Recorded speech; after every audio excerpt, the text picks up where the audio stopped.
কক্সবাজারে ভারী বৃষ্টিতে গতকাল গভীর রাতে পাহাড় ধসে ৬ জনের মৃত্যু হয়েছে। শহরের বিভিন্ন স্থানে সৃষ্টি হয়েছে জলাবদ্ধতা। বিস্তারিত আরও জানতে যুক্ত হচ্ছি প্রতিনিধি অর্পণ বড়ুয়ার সাথে।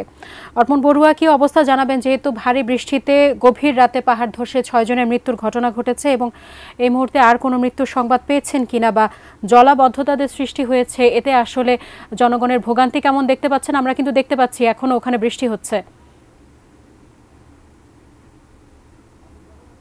কক্সবাজারে গতকাল বৃহস্পতিবার বিকেলের পর থেকে কিন্তু প্রচন্ড বৃষ্টিপাত হচ্ছে। এই বৃষ্টিপাতের কারণে কক্সবাজার শহরের অধিকাংশ এলাকা জলবদ্ধতা তৈরি হয়েছে। কক্সবাজার শহরে বিশেষ করে পর্যটন যে এলাকা কলাতলী এবং কলাতলীর আশেপাশে কক্সবাজার শহরের বার্মিজ মার্কেট, বাজারঘাটা সহ বিভিন্ন জায়গায় জলবদ্ধতা তৈরি হয়েছে।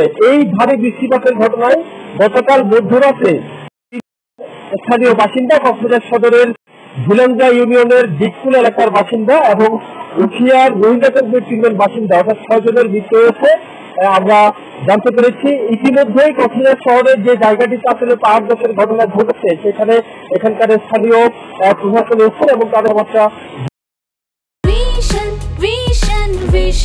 100% কপার কন্ডেন্সারে তৈরি ভিশন ফ্রিজ, তাই গুণে মানে অটুট থাকে বছরের পর বছর। ইতিমধ্যে জানানো হয়েছে যে ভারী বৃষ্টিপাতের কারণে যারা পাহাড়ের পাদদেশে ঝুঁকি নিয়ে বসবাস করছেন তারা যেন নিরাপদ আশ্রয়স্থলে চলে যায়।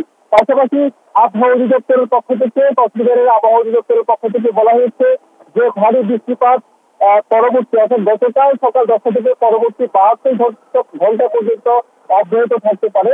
এই ভারী বৃষ্টিপাতের কারণে কক্সবাজার শহরে যেমন জলাবদ্ধতা তৈরি হয়েছে, ঠিক তেমনি ভাবে ভূমিধসের আশঙ্কা থাকায় পাহাড়ের পাদদেশে যারা বসবাস করছেন তারা আসলে অত্যন্ত ঝুঁকিতে রয়েছেন বলে আমরা জানতে পেরেছি।